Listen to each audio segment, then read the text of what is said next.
Want to find out some things about the old days of Antioch? Tune in Noonday Bible Study this month.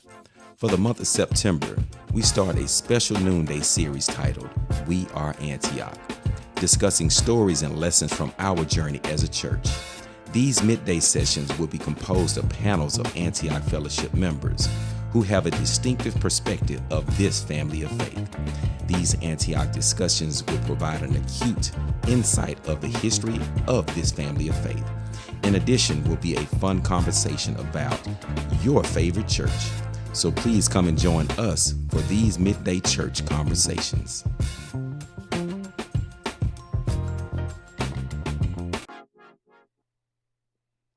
Hello, Antioch. I am super excited to be here for this conversation as we talk through the history of our great family of faith. My name is Robert Purvey. I had the opportunity of serving as youth pastor here at the Antioch Fellowship Church from 2007 to 2021 and joined in 2004. So Antioch is home. Antioch will always be home, and I'm excited to have this conversation about home. This particular conversation we're going to talk about is the transition and what that was like and what we learned about God and people from the transition of where we were 7408 until 7550, where we are now. And a great conversation we're going to have today. I have a panelist of people that I'm going to talk to, and I have it's cool when you get a chance to talk to people you know. Sometimes you talk to people you don't know, but when you talk to people you know and people that know you, it makes for a great conversation. And so, but more importantly, in this moment, it's a conversation of people that know this church, have been members of this church, have love for this church, and the conversation we'll have today will be absolutely amazing. And so we have Ms. Tammy Wright, Mr. Carl Lavallee, Mr. Paul Jackson, and Ms. Marie Brown. And what I will do is I want to go around and ask, how long have you been a member of Antioch, or what year did you join Antioch? I'll start with Ms. Tammy. Your mic. I've been a member since 1986. Thank you. Carl? I joined on May 14th, 2000, my first day of work. All right. I joined October, I think my first official day was fourth Sunday in October 2002. It'll be 20 years this year. I've been a member since, I believe it was February of 1994. Awesome. So we're going to have an opportunity to have a conversation with a group of people that have been here from the inception, that joined in the baby, infant stages, and they've been here all the way through as we celebrate 36 years of ministry. And I can remember coming to Antioch. I was a college student. I was a senior in college. And I remember coming to Antioch under the influence of a couple people I went to church with in Waxahachie, Texas, where I went to school. And they told me about a church that was under construction, a church in the southwest part of Dallas. I need to check it out. And so I remember coming, and my first Sunday, fell in love with the church. I remember we were in the MPC, and Pastor was doing a series on giving. And I remember just being so awestruck by the pastor, but also being awestruck by the people and by the construct of the room, because I had never seen a black pastor do series, let alone with graphics, right? And so I remember that, and I remember the second Sunday I came, I joined Deacon Larry Knight, was the one that took me and talked to me and allowed me to make my decision to be a member. And I remember telling him I was a young preacher in college and I wanted to join and be a part of the youth ministry. So he brought me into this chapel. I met, at the time, the pastor was Pastor Eugene Cahey, and I began working with the youth ministry. After that, met with Pastor Wesley, and I just remember speaking to Pastor saying, hey, will you treat me better than my last pastor? And he said, absolutely. And from there, I got part of the Boys to Men ministry, and my first three mentees were Brandon Walker, Chris Wesley, and Brandon Porter. And as I got close to the Porter family, got close to the Wesley family, and I gained little brothers and little sisters. Soon after, I started dating a young lady who was part of the church. As I got cool with all the senior saints. And so, but Antioch became family, and Antioch is still family, and just so many years of memories and history. And what I can vividly remember is when I joined, I remember hearing about a short, bearded military deacon who would walk around the campus while we were building and pray James Bailey. every day. And he's gone on to be with the Lord. Deacon James Bailey, I remember hearing about how we were under construction and how he would pray and walk the campus every morning. Every morning. And it just really just let me know that our family of faith and how our transition happened just built on the shoulders of so many amazing matriarchs and patriarchs of the faith and then our church. And there's something to say about the Levitical cadence of our seasoned saints and our senior saints and how they helped usher the church into this new season, right? And so many have gone on to be with the Lord, but I remember church services and Deacon Horace Brown would sing Trouble in My Way. And the way he would yank his head back, over. I promise you, Justin Bennett and I have watched several DVDs over the years of Deacon Horace Brown and his moments in WT. Just an amazing singer. I grew up around older black people. So just coming to a church where they were staples and they were vibrant and part of the church just really blessed me. But we make the transition from 7408 to 7550, and I come in as a young man. I'm in college. I'm 21 years old, and I'm coming into this church, and the church embraces me like family.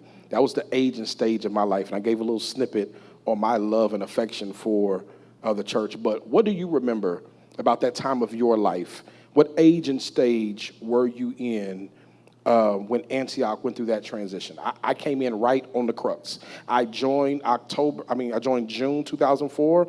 We moved into the worship center October 2004. So I came in right when we were 2 years in of making the transition from 748 to 7550. But all of you remember that transition in very unique ways. So what age and stage of life were you in when Antioch was making that transition from where we were to where we currently are?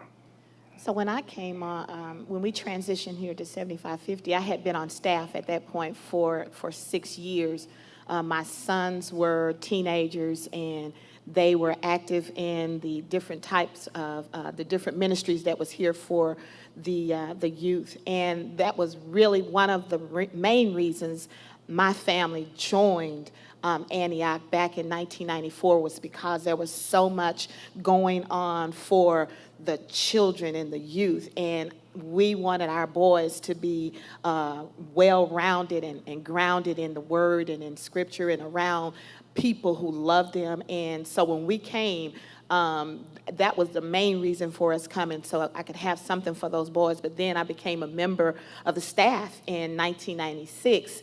And so when we transitioned here, I had been on staff for 6 years, and it was different, but it was great. It was family oriented. I loved it.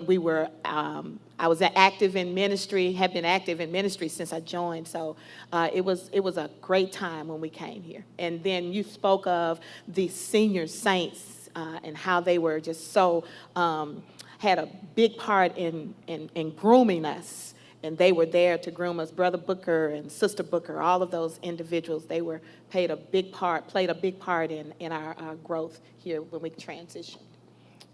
Paul, we talked a little bit before we came over, and you had just taken the position at Antioch as Minister of Music. Was it 2002? 2002. What do you remember about joining Antioch at that stage of your life? Like, what had you done previously? Well, previously I had played for different professional gospel groups. I was assistant minister of music at St. Luke Community United Methodist Church. I was a senior at DBU at that time. A friend of mine that was in DFW, drummer Glenn Robertson, had contacted me and to tell me that Antioch was looking for a minister of music, and was interested, and I ended up coming to do a workshop with United Voices, and I did that. It was a 3-day workshop. I think it was a Wednesday, Thursday, Friday, Tuesday, Wednesday, Thursday, something like that. And I think it was 3 days, and I had a chance to do the music or the culmination. Basically, when you do it, you always, for Baptist Church, you would have a clinician to come in and they do a 3 o'clock or a 6 o'clock service where they would do that musical as a culmination from where you did the workshop. But the unique thing was with Antioch, I did the workshop and I was able to present the music that we worked on during a Sunday morning service. And I was sold in. I knew this was where I was supposed to be. I just that the spirit, everything that was just there on that Sunday morning, I was kind of careful in the way I tried to select music from anthems to contemporary to where we did something even that day that hopefully, connected with everybody that was there. But it was just an overwhelming feeling of just family. I can't put it in words just the way I felt from being received in that service and how that Sunday morning service went. I knew after then. That speaks to just the love that just surrounds this place, right? That when you join this church, you just don't join a church, you join a family. Yes. And it's something we all felt, and something hopefully you watching and even in the building you feel as well.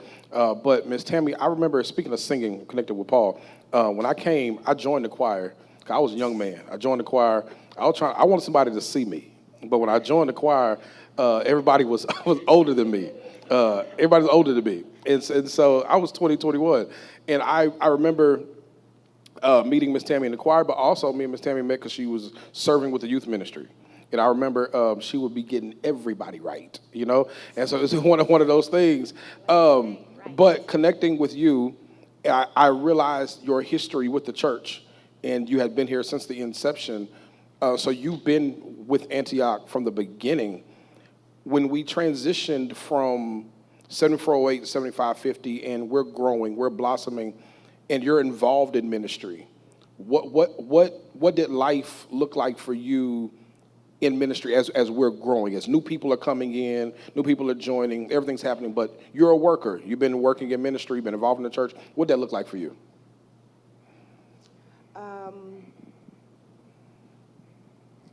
I have to agree with what Marie said. I had 2 boys, and our youth department was out of sight. I think at one time, Pastor Chris served up under one of the ministries I was over. But I've been with the ushers, I've been with the choir. So even when we were at 7408 to 7550, we've grown, we're still the same. We're a little older, but we're still the same. The choir, we've grown, we're still the same. We haven't changed, we just moved from one location to another. We had a pastor that kept us grounded. There was just certain things we could and couldn't do, and we were okay with that. But it's just family. I mean, like I say, 7408, we were family. We were just crowded. We came to 7550, we were able to spread out a little and get comfortable, but we were still grounded and receiving the word. And like you mentioned earlier, we started service at 10 o'clock. We were leaving here at 11:15, 11:30. I mean, what more can you ask for? Right. Receiving the word. Right. Nothing against my pastor. Absolutely. Nothing against my pastor. Yeah. And we also mentioned, Pastor Burby, I'm just jumping in here, that, the worship service even when it started at 10 o'clock and we ended at 11:30, it was explosive from the time it started until the time it ended. Yeah. It was explosive. It was awesome. It just speaks to the level of love, but also the level of excellence, right? Antioch has kept, because you look at old tapes from 7408, even from the chapel at Paul Quinn, services are explosive. Yes. You come 7408, service is explosive. Yes. 7550, and even to this day, services are still electric and explosive. Yes. And so it just speaks to the timeline of excellence of Antioch. But when we move from 7408 to 7550, something happens. As Tammy mentioned, we get extra space. We get more room. And in this season of our church, Carl, you come in and you are able to grow with the idea, the strategy, and the concept of where we're trying to get to, right?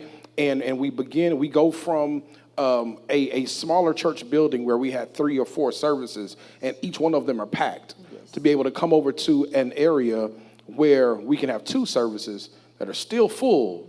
But take us through, where were you, I guess, age and stage? What did you feel the call of God on your life pulling you in this direction when you come into a church with a vibrant congregation, huge vision, and you're able to be a part of that ride as we go forward? Oh, I'd like to, answer first by saying, kind of how that come in the very beginning and then that transition or the timing of coming. So in terms of age and stage, I was right at about 40 years old in the year 2000 I came, and we were still at 7408. And so what happened is a friend of mine, Pastor Rodney Frazier, said there's an open position over there. They're looking for someone, at the time was for business manager. And I was like, man, I have been on staff. I am not going to do that again. And he's like, but you need to meet Pastor Wesley. I was like, no, I've done that for years, etc. So anyway, came over, interviewed, and remember the initial meeting I had with Pastor Wesley. I had never been to Antioch before. So I lived in DeSoto, was at Concord, both at Polk Street and Boulder, and literally had never walked in the door before. I didn't know who Pastor Wesley was, had never met him before. So literally when I walked in for the interview, it was my first time seeing him. For me, Antioch was just one of those churches on Hampton that I drove by from DeSoto to Concord. So literally I had no concept at all. When we sat down initially for that interview, had a conversation, and I kind of pushed things aside and said, look, this is a Paul and Ananias moment. We can go through the what do you want to do in 5 years and what are your skills and so forth, but I see it as more than that. And what I'm asking you to do is tell me, why am I here? And that changed the conversation and opened up a number of things, that really became the foundation of our time together. Here's the next thing. So then when I went through the process, then first day of working was in May. And I had never been to a worship before at all. When there were 3 services, 748. And so as my first day as initial employee, had a conversation at home that said, we're going to join on the first day. So I came to the worship 1. And so I came to worship 1. After worship 1, Caleb was 7, Bethany was 2. I called Jack and I said, he can preach. Because I made the commitment, never having heard him, I did not know him. And I was like, he can preach, can't hear, he can preach. He was in the Joshua series, and she came to worship 2. We joined that day. That's my starting point. And I say that because it's a different context. So to go from that to be a part of, the decision, back to your question, then to get to this end, was just definitely explosive growth all the way around, and then all the things that go along with that. And one of those is that we needed an infrastructure to keep up with the structure. From the very beginning, it was how do we build a staff infrastructure to get there?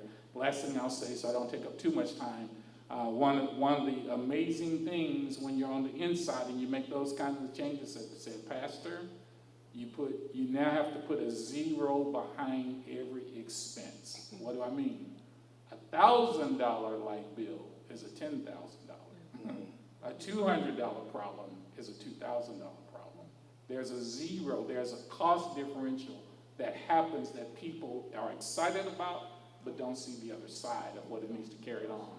And it's because of the financial stability of Antioch as to why we could do many of those things.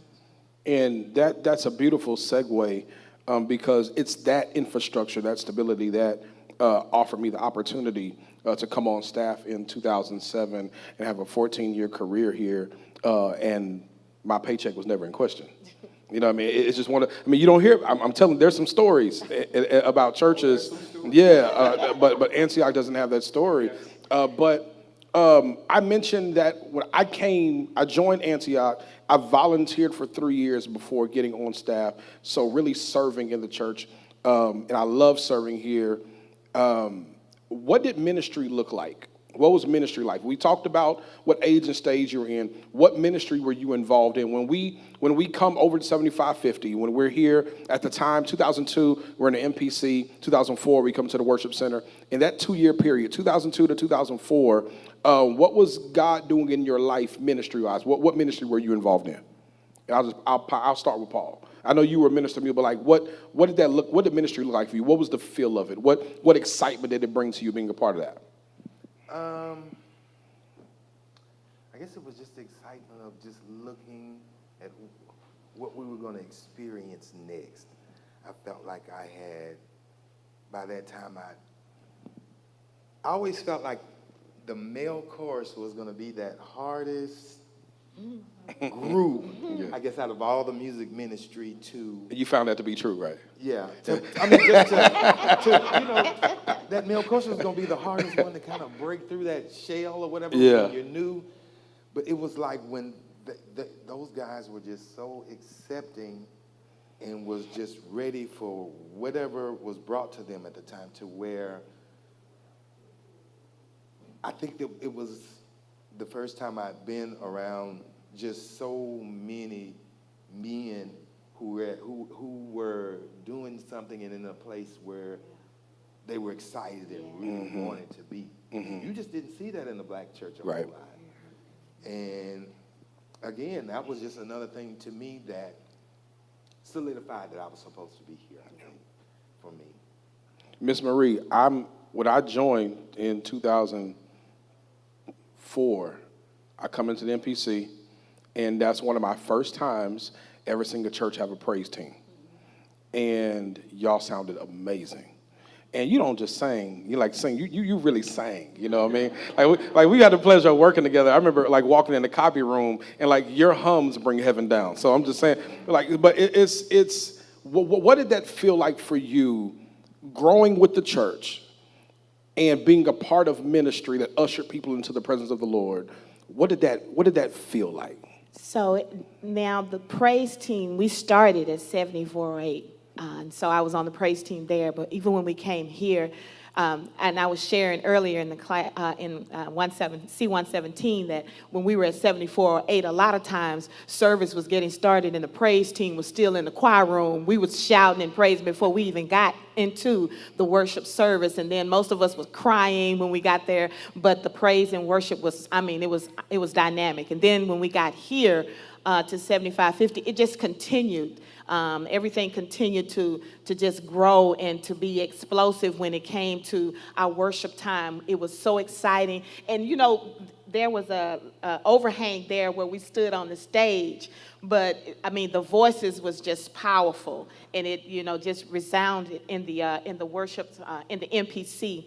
And so that time of ministry, it was awesome for me. I was really growing. I didn't realize the gift that I had when it came, especially with praise and worship. It was a brand new thing for me when I came to 7408, and then it just expanded when we came here to 7550. I was also active in the sisters ministry, working with Lydia Circle. You remember Lydia Circle? We used to meet. I used to love Lydia Circle, the Sunday school, church school. I was active in ministry, and I made sure my sons also were active in ministry. So it was wonderful. It was great. It's still great. Yeah. I love it, yeah. That's great.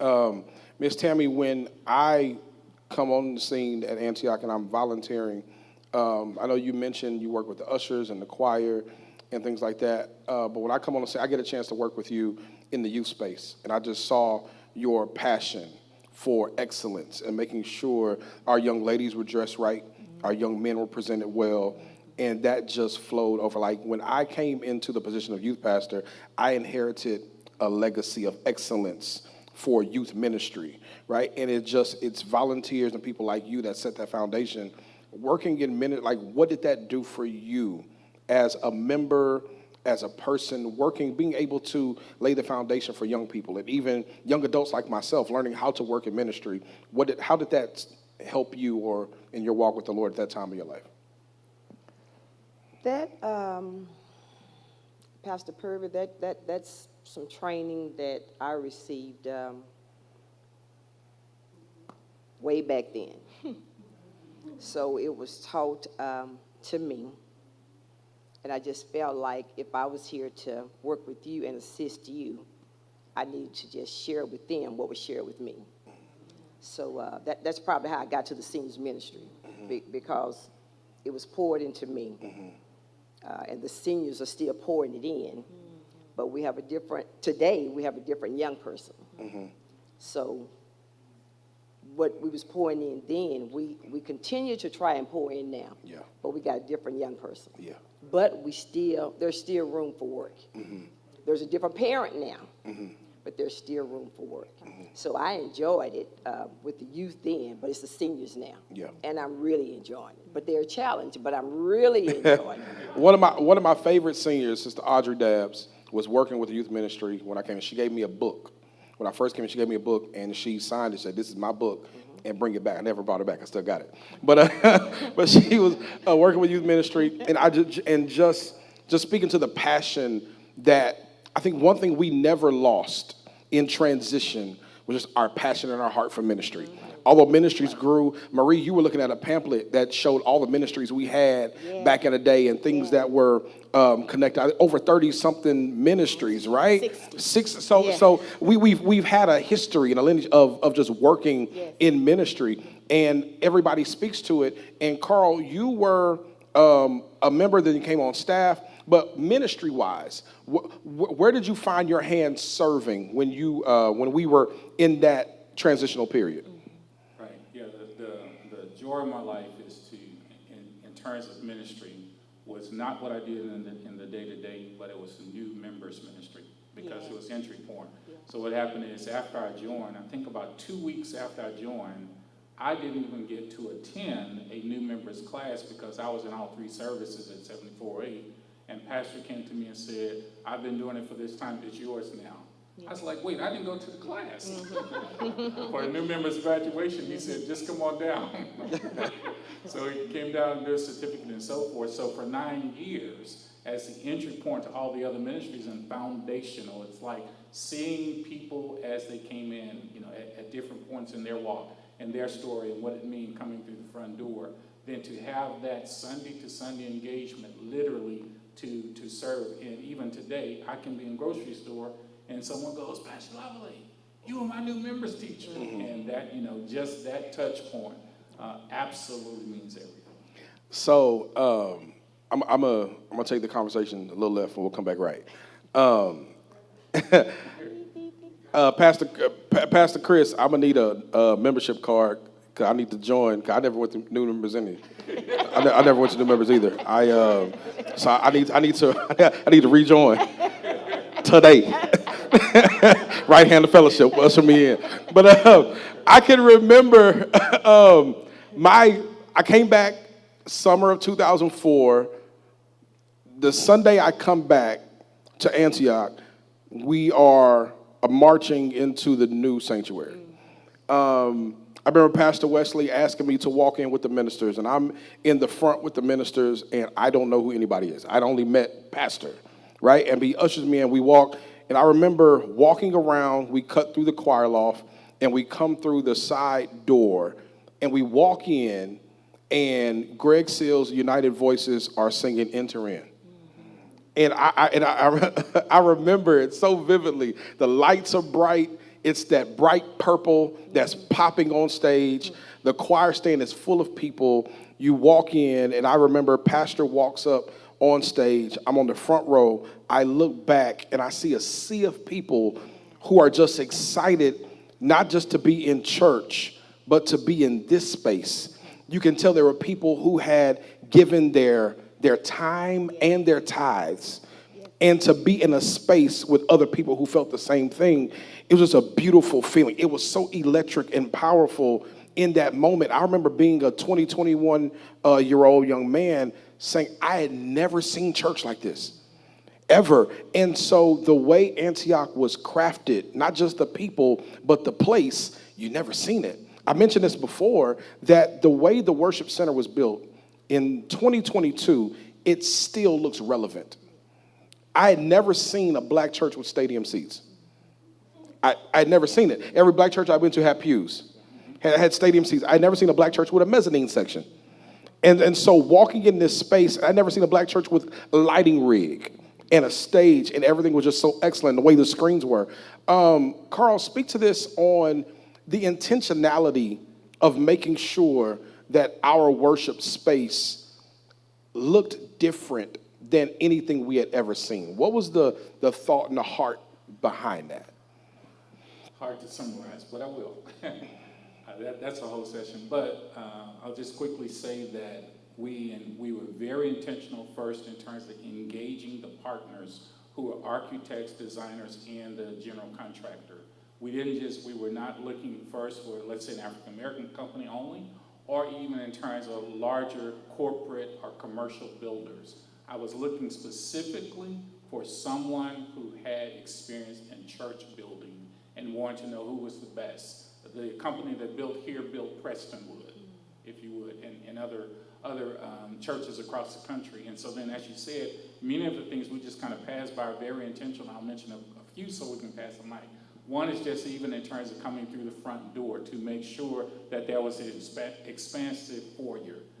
Number two, we don't think about it, but there are 10 stalls in the women and men's restrooms. At that time, those spaces were classrooms. And we took classrooms out to put restrooms in to serve the need and open the foyer. Going to the sanctuary, I told them I want to tell the story now of what it meant in terms of even getting the chandeliers and going to the design district and choosing the chandelier and saying, no, we don't need one, we need two.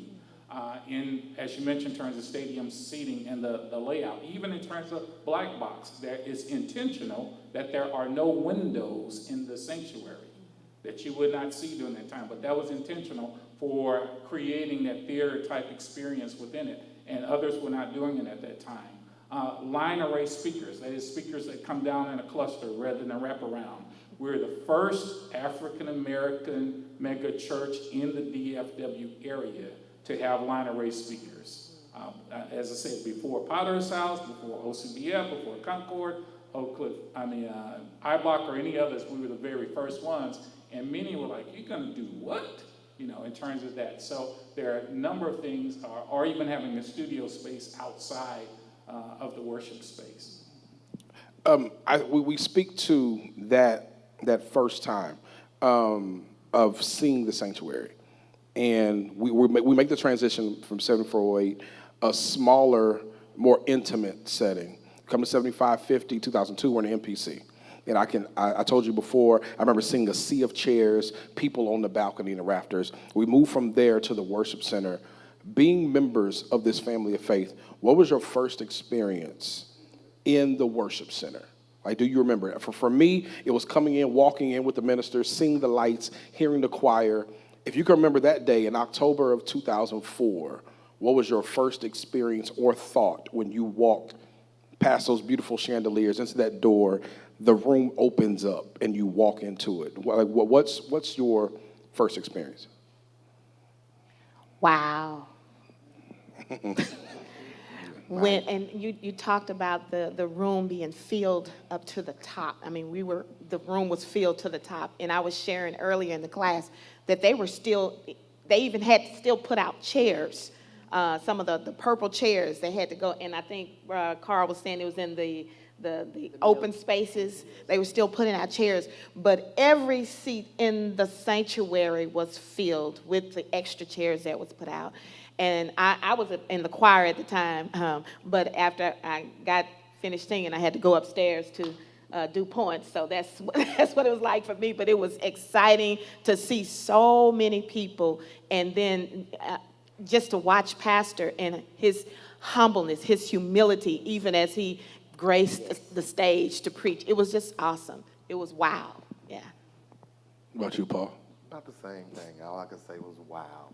I think I had a lot of butterflies, nervousness, just because of the fact that the choir, what we had to do in that service, and I think it seemed like there was a big, long pause in there before we started, and I think we sang "Enter In" for a long time while we were waiting. Yeah, y'all say "Enter In" until everybody entered in. Entered in, right. Literally, that's a lot of people. Right. Time. Yeah. But all you could say was wow, just to be in that sea of believers and everybody just being there and just the excitement of being in that new place. I think even before we went in, we had, of course, the ribbon cutting ceremony, and then Yeah. after the ribbon cutting ceremony, then we went Right. into the, yeah. Ms. Tammy, what about you? It was exciting to watch Pastor go into that building, but I can reflect back to watching Pastor at Bishop College.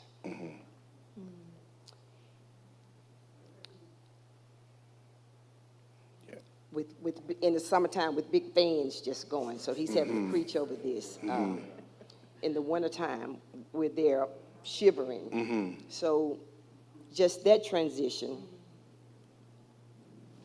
from the multi-purpose center to walk down this hallway and walk outside and come in, and there's just this little man.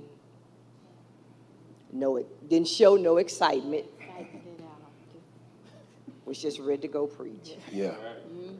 And as they say, the choir had to go on and go on and go on Yeah. till everybody got in. Just excitement. I mean, It's all of that combined with so many other thousands of stories that makes not just the transition great, but what makes Antioch great. Just the journey, Ms. Tammy, you mentioned it earlier, and Ms. Marie, you probably can speak to it too, of seeing even our current pastor from little boy to now our senior pastor.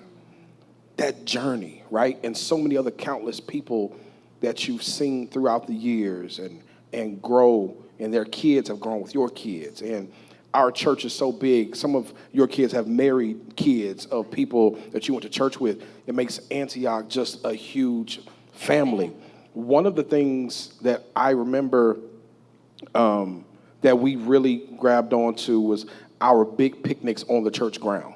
Right now, I remember seeing pictures, and a lot of you can speak to it because you probably were there, of when we went to the campground or the Skyline Ranch where we had the church. But I remember being in a meeting where Pastor brought the picnic to the church, and how I don't know how they did it. And this is being filmed, so I don't know how Justin and Pastor worked this out, but how we got fireworks when the rest of the city could get fireworks. And we the only church doing full fireworks shows. Like, this is not a couple of firecrackers. It's not Black Cats. It's a full-blown situation. Right. And so, but just the excellence of that, right? And I've been to several picnics, companies, churches, but Antioch's picnic always felt like a family reunion. It always had that family reunion feel, like, and just the excellence, being in the kitchen with the ushers and the choir rotating on making plates, right, and making sure they got theirs too, right? Coming in the gym and the preachers and deacons basketball game. Yes. And I remember when I first got here, it was when Joe Dean knees was still acting right, and Pastor was still playing a little bit. Yeah. And so just seeing that, and Casey coaching the armor bearers, and he got out there for like 20 seconds. But like, it's just seeing it all, and then seeing it flip to seeing the volleyball games, and then seeing the bingo game that would happen. It was just a big family reunion, right? And how all of that just transferred into the love we have for each other. And I honestly believe that those small and big moments made every Sunday what it was. Yes. Because you weren't just worshiping with somebody who you knew. You worshiped with family, families. right? Yes. Like, this is Yes. somebody who you sat Yes. in the Collins Chapel with those fans. You sat at 748. Like, you sang in the choir. And so this new season, this new day of moving with these people, it wasn't just people you knew. It's people you did life with. Right. Yes. And I can go on and on what makes Antioch special. But what about Antioch is special to you? And of course, everybody can speak about the present. I want you to go back. I want you to pull back on what made Antioch so special, where you're saying, I gotta be here. Like, I gotta be at the meeting. I gotta be a part of the ministry. I gotta be here on Sundays to hear the sermon. Like, what made it so special where you wanted to be here? I think for me, Pastor Purvey, I was sharing with one of my coworkers earlier today how So it can be challenging to work and worship at the same place sometimes, and it has been challenging for that that type of environment for me for some times. But for the most part, I loved it because I wanted to be here because of the family experience, because of the family environment that we had here. It's uncharted. It's nothing like being with Brother Booker and Sister Booker with the marriage couples ministry, and with the Wesleys when we would go out of town and take those trips out of town with the choir when we would go out of town. It's just, we had to be here because it felt like we were a part of the family. And you know, everybody loves to be around. I know I do. Right. Love to be around my family. Right. So, yeah. Carl, what about you? Takes a lot. The first thing that comes to mind is pastor's consistency. So I remember when I came, I believe at that point he had been pastoring 16 years, and he shared with me at that point he had never taken 2 consecutive Sundays off, and I couldn't believe that. I was like, "You said what? Yeah. You preach 50 times a year, and will not take 2 Sundays off consecutively in terms of longer vacations and so forth." And he did that for years, both 7408 and here. It's definitely a different time now, but that consistency is what people could count on. That was amazing. Next is the not just consistently publicly, but consistently personally.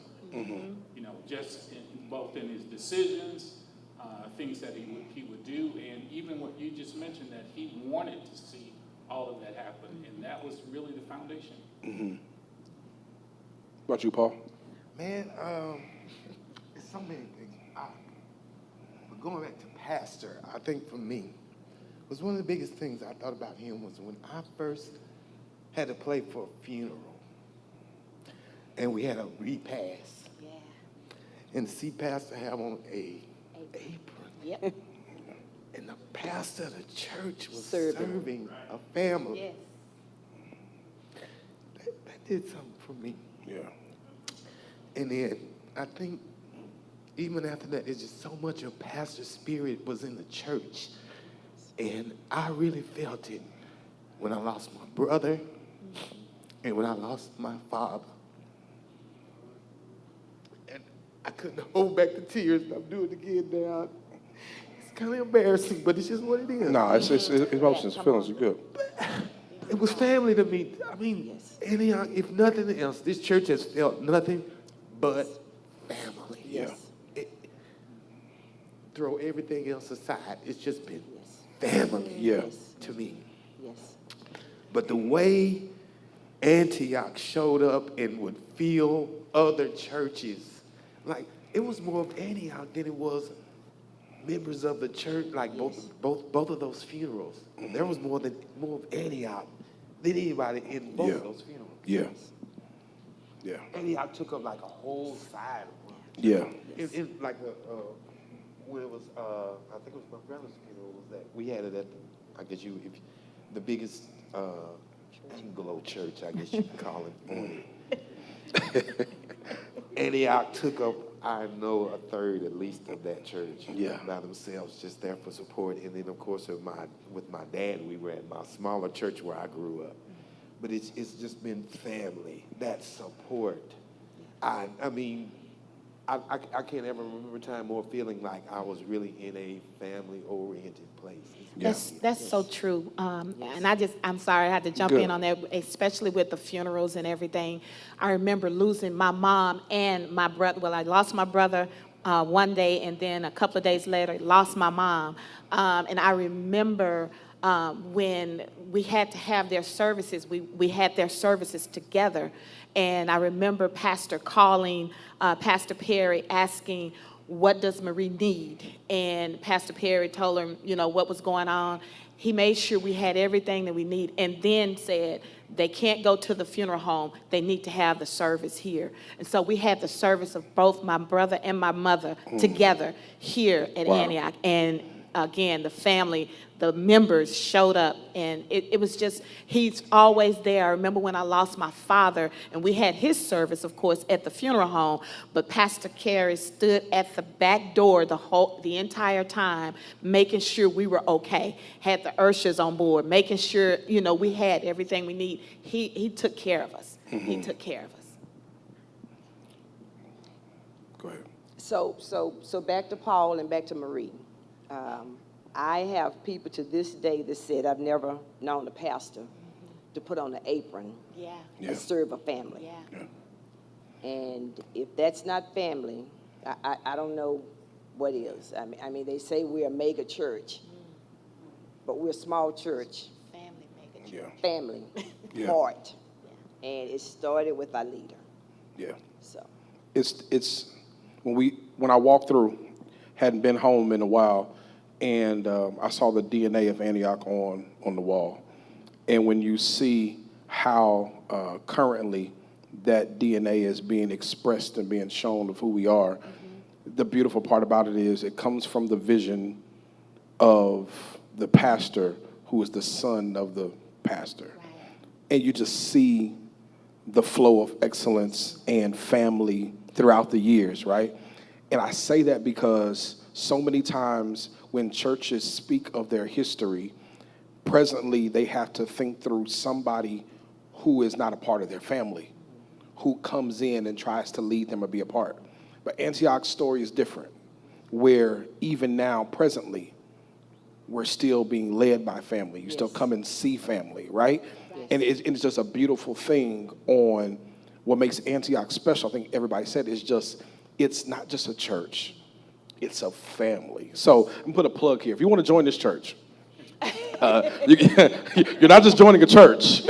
You're joining a family. Bring your mama, your cousin, your neighbor, bring everybody and tell them come be a part of this family, right? And I just put a plug there. You got to join with me. I never went to new members, but Well, I want to say something that I know Pastor Purvick can echo, because I think there can be a range of assumptions that are made, but I want to say this, is it be the difference between, say, Marie and Paul, Tammy and the two of us, it is that when you leave Antioch, Antioch does not leave you. absolutely. Right.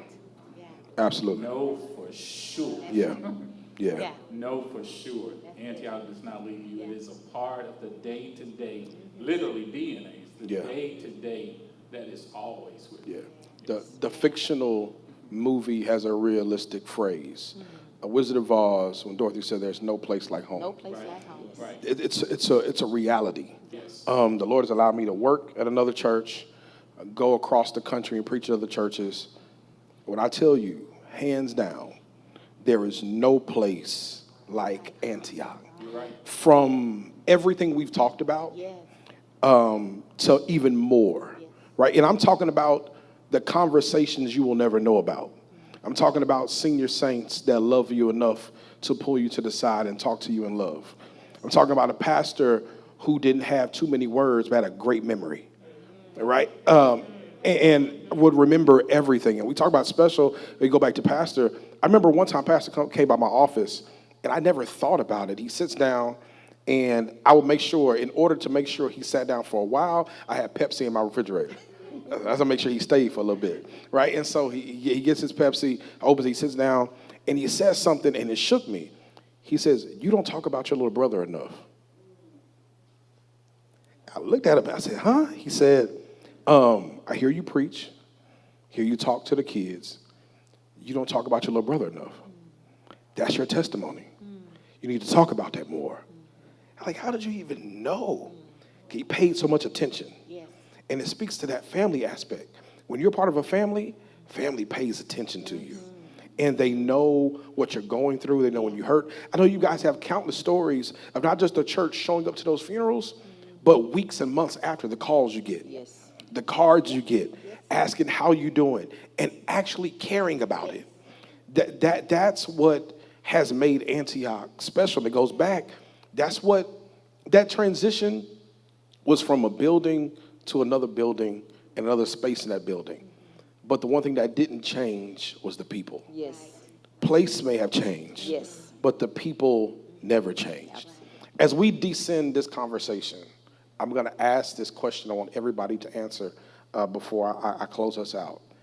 And I know there's thousands of memories. I just gave you one of mine. What is something that has stood out and stood the test of time as a memory for you at Antioch? I know it's a lot. I know it because we all have years of membership. But what is one of those pivotal moments of your membership life at Antioch, and you can remember like it happened yesterday, whether it was pastor, whether it was a member? What is something that happened and you said, like, I got to stick with God and I got to stick with this church? What is one of those moments? And it's popcorn. Anybody can answer. I see y'all minds working. I see it work out. It's so many. When you belong to a church like this and a family like this, it's so many memories. But what's one thing you can, and I know, Paul, you talked about the church being there for, and that may be yours, the church being there for your family during the time of loss. Marie, you mentioned the same thing, but like just something that kind of just sticks out. I think for me, I have to say it was just the humility of my pastor, because I felt like when I saw him actually put the apron on to serve other families, I said, well, what is it that he wouldn't do, or what? And it made me thought about, well, what is it that you know?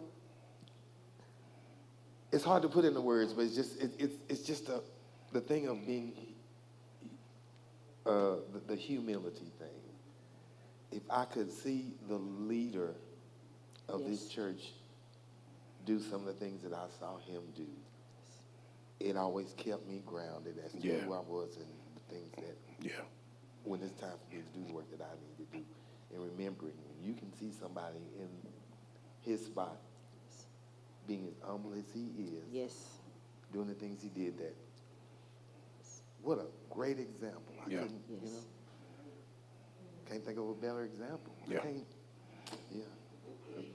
I think for me, it's the love that he had for us. I remember when my husband got called to take over the pastor's position at my father's church, and I just knew, okay, if I'm going with my husband, then that means I have to leave the staff. And I went to talk to pastor and everything, and he was like, no, that does not mean you have to leave the staff. You remain on staff, and we support your church until, y'all no longer need our support. And so the support and love that he had for us and the grace that he gave to me to allow me to go and have dual membership. I mean, I had to be on staff here and member here, as well as go to work with my husband at Great Ebenezer. So the love, the patience, and the grace that he extended for me to do dual work for about 13 years. Carl, Tammy, Carl? So for me, everyone has talked about pastor. And I can't say much more about pastor. But behind pastor stood, as I know, Cheryl Ann Amen. Wesley. And she was with him the whole, from this spot to this location to this location. When you saw him, you saw her. And after a while, when you saw him, her, you saw our current pastor. Amen. Family. Back to family. Yeah. That did it. I knew I was at home from day one. Yeah. But Lady Wesley walked with him. Yeah. I mean, a true example. Yeah. I love it. Carl? This might surprise some, but actually my number one memory above all memories that relates to Antioch It's not anything that has to do with the day-to-day or ministry of the church. It is the shared moment to stand with Pastor during the time, to be in the hospital with him in the hallway during the time of a loss for he and for Cheryl and for their family. Nothing else compares to that kind of moment, to be with him at such an intimate, personal, and sensitive time, and to be able to support him and pray with him, brother, and all of that. And I want to end with just one note, because you mentioned DNA, and I saw the panels out there also. Just give you a snippet of a conversation that I had with Pastor Chris. And it is this, because of the importance of the bridge of the now, not just the then, is that if you know Caleb Lavallee, he kind of looks like me a little bit. And I'm pretty sure about his DNA. He carries my DNA, but he's nothing like me. And he shouldn't be. And as important as it is that Antioch carry Pastor Kerry Wesley's DNA, his DNA is in Chris, but just like Caleb has my DNA, but it is his own person, it is important that Antioch carries the DNA not just of the founding pastor, but even more importantly for this generation, for the current pastor. Absolutely. And allow him to, there's no question that Chris is his, but the DNA of the church should reflect where you are now. Absolutely. I want to thank everybody on the panel. If you're at home, you can clap. If you're in the building, you can clap for the panel too. For Marie, for Paul, for Carl, and Miss Tammy. And I wrap up the conversation, because the conversation, as I know it would take a journey. Talk about transition from where we were, 7408, 7550, and what God has done through them in the church. And we stand on 36 years of God's sovereignty, family aspect, and we are here because of so many things. I don't know if I'll be able to live long enough to see it, or if you'll be able to live long enough to see it, but in 36 years, I want to see another panel of people talk about Antioch's transition from 7550 to wherever, and how much they loved the church because of family, how much Pastor Chris poured into their kids and raised their kids. That's what church anniversary is for me. It should be for us. As we reflect on these moments, it's not to compare. It's not even to analyze. It's to thank God that he saw fit to create a family of faith such as this and give thousands of people their own story, their own journey. Some have gone on to be to glory, to be with the Lord, and some are still here. But when we have these moments, talk about them, reflect on them. You can, because of change of time and change of leadership, you can feel urged to have so many comparison conversations. Yes. But can I implore you to talk about the goodness of God and how we were ushered into a place and we were able to see it paid off, and how we were able to see leadership change and people change, and how things have happened and people have gone on, people still here, but the love has remained. I can tell you so many stories about churches who have split because of lack of love. Churches who have split because of lack of vision. But Antioch is strong. Antioch is strong, Antioch is vibrant, and Antioch has a bright future. And let this be a moment where you continue to reflect, but also let this be a moment where you recommit and commit to this house and to the leadership and to what God is doing. Because just like I want to see the next 36, I want you to see the next 36 too. So we can all talk about not what Pastor Chris did, not what Pastor Kerry Wesley did. We can brag on what God did through his love, through his vision, and through what he has for this family of faith. So it's been my honor and my privilege to be a part of this conversation. It's been my honor and my privilege to guide this journey of conversation, but more so, it's my honor and privilege to be a son of this house and to always know that I have a place called home that I don't have to tiptoe into. I can walk through the front door, side door, sit on the front row, hug everybody, and it's all love. And I echo what Carl said. You can leave Antioch, but Antioch will never leave you. And so I love y'all so much, and go with God, love people, love yourself, and continue to love your church. God bless you.